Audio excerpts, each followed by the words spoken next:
हाँ देखो फैजान, जब हम बात करते हैं डिप्रेशन की, एंजाइटी की, स्ट्रेस की, तो वो भी क्योंकि हमारे इमोशन से ही निकला है। ऑफ कोर्स अगर कोई शख्स दुख में है, किसी शख्स को कहीं हम्म। कोई लॉस हो गया है, उसके साथ कोई ट्रॉमा हुआ है, या वो वर्क प्लेस में किसी चीज को लेके मुसलसल किसी क्रॉनिक स्ट्रेस का शिकार है, तो डेफिनेटली इसका मतलब ये है कि उसमें उसके इमोशंस इन्वॉल्व हैं। इट इज एक्चुअली इम्पॉसिबल कि आप कहें कि मुझे सिर्फ काम का स्ट्रेस है या मुझे किसी की बात का स्ट्रेस है। इवन काम पर भी हर जगह हमारे और आपके इमोशंस साथ साथ काम कर रहे होते हैं। तो डेफिनेटली जब हम बात करते हैं डिप्रेशन की, एंजाइटी की, मैं खुद एक काउंसलर हूँ। मेरा हम्म। ज्यादा फोकस मेंटल हेल्थ से ज्यादा इमोशनल हेल्थ पे होता है, क्योंकि हम अपने जज्बात को, अपने इमोशंस को बहुत बार सप्रेस कर रहे होते हैं। और जब वो एक हद तक बिल्कुल बॉटल अप हो जाते हैं, तो फिर उसके बाद आपका दिमाग भी खराब होता है, आपकी तबीयत भी खराब होती है, एंड आपको फिर मुख्तलिफ डिजीज होती है, जैसे अभी आपने कहा डिप्रेशन हम्म। है या एंजाइटी है, एवरीथिंग। तो व्हाट यू थिंक कि लोग इसके लिए हेल्प लेना चाहते हैं? इतनी अवेयरनेस अब आ गई है लोगों में कि दे नो कि इसका ट्रीटमेंट प्रॉपर होता है, कि अगर हम ऐसा फील कर रहे हैं तो हम मिलें किसी से, जाके एक्सप्रेस करें अपनी फीलिंग्स, डिस्कस करें उनके साथ। हाँ, that's a very good question by the वे।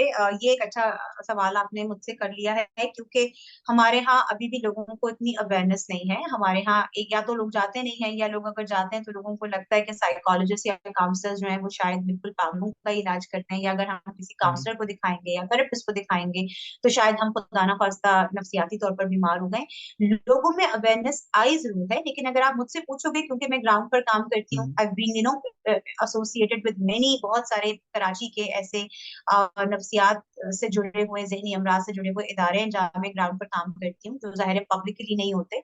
वहां अभी भी लोगों में इस चीज की इतनी अवेयरनेस नहीं है। लोगों को अभी भी जरूरत है इस बात को समझने की। और आई थिंक अगर आप ये सेशन भी कर रहे हो, तो इसमें भी एक एक्सपेक्ट आपका यही है ना, कि आप लोगों में अवेयरनेस क्रिएट करो, लोगों को पता हो कि हमारी इमोशनल वेलबींग या हमारी जज्बाती सेहत सबसे ज्यादा जरूरी है।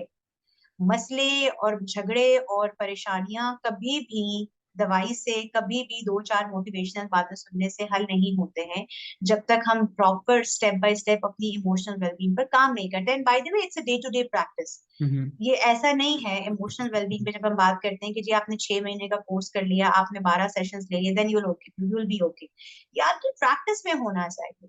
तो लोगों में अवेयरनेस है, लेकिन समहाउ मुझे लगता है कि अभी इसको मजीद स्प्रेड करने की जरूरत है। इंशाल्लाह ताला होपफुली कुछ आने वाले सालों में हो सकता है कि इसको मजीद लोगों को समझ आ जाए, लोग ज्यादा शौक से इसको समझें और पढ़ें और ऑप्ट करें काउंसलिंग को। ओके, अच्छा, मैं ये जानना चाहूंगा कि डिप्रेशन और नेक्स्ट दोनों डिफरेंट डिफरेंट चीजें हैं, और किस तरह से फील होता है कि अभी हम डिप्रेशन में हैं? डिप्रेशन और एंजाइटी दोनों डिफरेंट डिफरेंट चीजें हैं, लेकिन हैं एक ही खानदान, एक ही फैमिली की है। इट इज लाइक के कजन्स हैं आपस में।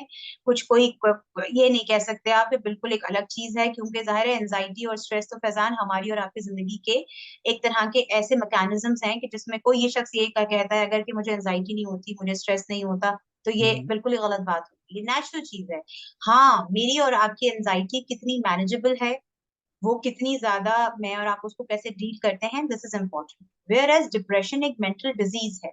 ठीक है। ओके। ये भी क्वेश्चन आपका बहुत अच्छा है, and I am thankful to you कि आपने एक क्वेश्चन किया, बिकॉज हमारे यहाँ तो पाकिस्तान में लोगों को यही नहीं समझ अभी तक आई कि आपको डिप्रेशन हो रहा है या आया आपको सिंपल एंजाइटी स्ट्रेस हो रहा है, क्योंकि हम्म। दोनों है एक ही फैमिली के, बट इट इज लाइक के दोनों का जोन डिफरेंट है।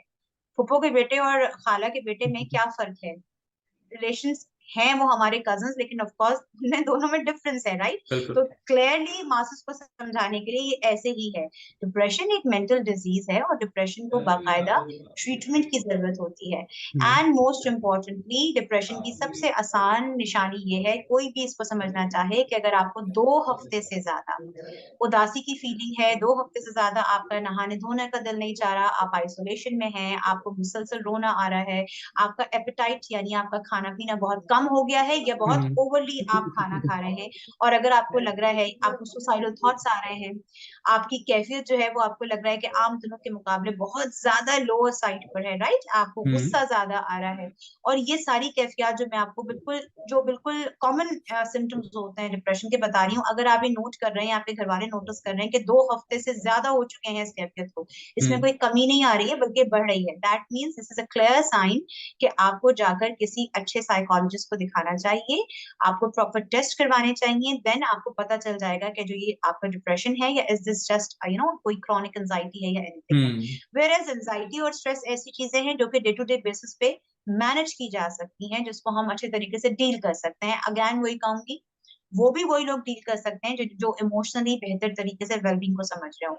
जब आप एंजाइटी और स्ट्रेस को डील नहीं करते हैं और वो बढ़ते बढ़ते बढ़ते बढ़ते आपका एक ब्रेन का पैटर्न बनता है, तो ऑफ कोर्स ये बिल्कुल वैसे ही है कि अगर आपके पेट में कोई जख्म हुआ, आपने उसको प्रॉपरली ट्रीट नहीं किया, तो क्या होगा, वो जख्म अल्सर बनेगा और हम्म। अल्टीमेटली वो अल्सर जो है जाके कैंसर की शक्ल देगा। तो सेम इसी तरीके से डिप्रेशन का एक साइकिल चलता है कि डिप्रेशन क्योंकि एक डिजीज है तो उसको ट्रीटमेंट की जरूरत है।